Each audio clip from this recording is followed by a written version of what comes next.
छात्रों, UP board में जो महत्वपूर्ण कहानी है बहादुर, बहुत ही दिलचस्प कहानी है और यह अमरकांत के द्वारा लिखी गई है। आज इसी के बारे में बातचीत कर रहे हैं। देखिए, हिंदी साहित्य के श्रेष्ठ कथाकार हैं ये अमरकांत जी, और यह कहानी इन्होंने अपनी आत्मकथा के रूप में लिखी है। ये सभी पात्र इनके परिवार के ही हैं। केवल पहाड़ी बालक जो है वह नेपाल से आता है, 12-13 वर्ष का बालक है ये, और एक ये पहाड़ी बालक है। इसके पिता फौज में जो है मारे जा चुके हैं। माता बहुत ही गुस्सैल है और इनकी माता ने एक भैंस पाल रखी है जिसे वो बहुत प्यार करती है। बहादुर द्वारा जो है उसे पीट दिया जाता है, तो वह भैंस जो है माता जी के पास आ जाती है। तो माता जी काल्पनिक अनुमान करके कि इसको कितना पीटा होगा, इस भैंस को कितना पीटा होगा, तो उससे भी ज़्यादा उसकी पिटाई कर देती है। तब ये पहाड़ी बालक अपने घर से भाग जाता है और जो लेखक है, लेखक इन्हें नौकर के रूप में अपने घर ले आते हैं। इसके बारे में ही आगे बताया गया है।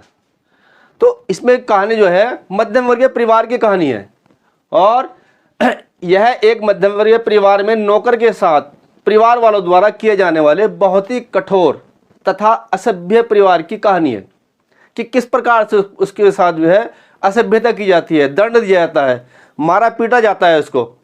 इसमें बताया गया है कि समाज में परिवार स्वयं को उच्च वर्गीय एवं प्रतिष्ठित दिखाने के लिए नौकर रखते हैं। केवल झूठी शान के लिए नौकर रखे जाते हैं, जबकि उनकी आर्थिक स्थिति उन्हें इस बात की इजाज़त नहीं देती।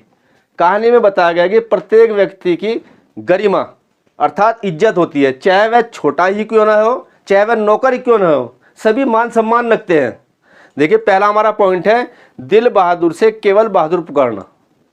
जो गृह स्वामिनी है निर्मला जो है, उस पहाड़ी बालक का नाम जो है दिल बहादुर था, और उन्होंने बड़ी ही सरलता से उसे जो है केवल बहादुर कहकर के पुकारने लगी। बहादुर जो है एक पहाड़ी बालक है। देखिए, मेहनती एवं हंसमुख बहादुर जो है बहुत ही कठोर परिश्रम करने वाला और हमेशा मुस्कुराने वाला है। घर के सारे काम जो है वही करता है, साफ सफाई, रोटी बनाना और दूसरे काम करना, झाड़ू पोछा करना, किशोर की साइकिल वगैरह जो है साफ करना और उसकी कमर पे मालिश करना, सभी वही करता है। और इतना करने पर भी जो है उसको जो है उसके बदले में मारपीट सहनी पड़ती है। बहादुर मेहनत से परिवार के सभी कार्य करता है। कार्य करने के पश्चात भी हम जो है हमेशा प्रसन्न रहता है, और सोते वक्त जो है वह अपनी ताश की गड्डियाँ, नेपाली टोपी अपने पास रखता है, उनसे खेलता है, और अंत में पहाड़ी गाना गुनगुनाते हुए वह सो जाता है। देखिए, बड़े लड़का इनका जो है लेखक का जो बड़ा लड़का किशोर है, और वह बहुत ही बदतमीज है, शानो शौकत से रौब दाब से रहना चाहता है। तो उसकी जो है बदतमीजी बढ़ती जाती है, और वह बहादुर से कमर पे मुक्के लगवाता है, साइकिल साफ करवाता है, और जरा जरा सी गलती होने पर उसको मारा पीटा जाता है। बहादुर जो है छोटा बच्चा है, मारपीट खाने के पश्चात भी एक तरफ कोने में दुबक कर खड़ा होता है और फिर उसी तरह हंसी खुशी से बात करने लगता है, काम करने लगता है। परंतु एक दिन किशोर उसे सुअर का बच्चा कहता है। इस पे वह बिगड़ जाता है और उसका काम करने से मना कर देता है। तो इस प्रकार से उसके बाद ऊपर बहुत सारी बदतमीजी की जाती है।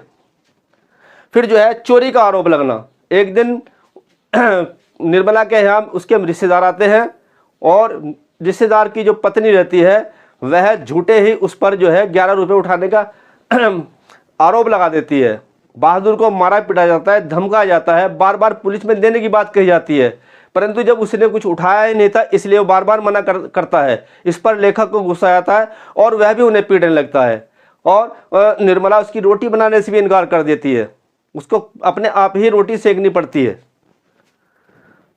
रूखा बर्ताव करना। इस घटना के बाद में बहादुर के साथ में बहुत ही कुत्ते जैसा व्यवहार किया जाता है। बात पे उसको डांटा फटकारा जाता है। जैसे कुत्ते के साथ में व्यवहार किया जाता है वैसे ही उसके साथ में व्यवहार किया जाता है। और देखिए, अंत में जो है बहादुर का घर से चले जाना। एक दिन बहादुर आंगन में सिल उठा कर ले आ रहा था, वह सिल टूट जाती है। तो सिल टूट जाने के डर से बहादुर जो है मन में सोचता है कि मुझे फिर से ऐसे ही मारा पीटा जाएगा, और इसलिए वह घर से भाग जाता है। और अंत में जब सबके सारा काम ऐसे ही पड़ा होता है, निर्मला आंगन में बैठी होती है, तब लेखक आगे पूछता है ऐसा क्या हो गया जो बहादुर भाग गया है। क्योंकि निर्मला कहते हैं मैंने तो आज कुछ भी नहीं कहा था, कि वह घर से भाग गया और अपना सारा सामान भी ऐसे ही छोड़ जाता है। तब उन्हें यकीन होता है कि यह जो है हमने उसको बेकार ही पीटा, जबकि बहादुर एक सच्चा बालक था। सभी को पश्चाताप होता है और सभी बहुत ही पश्चाताप करते हैं। धन्यवाद।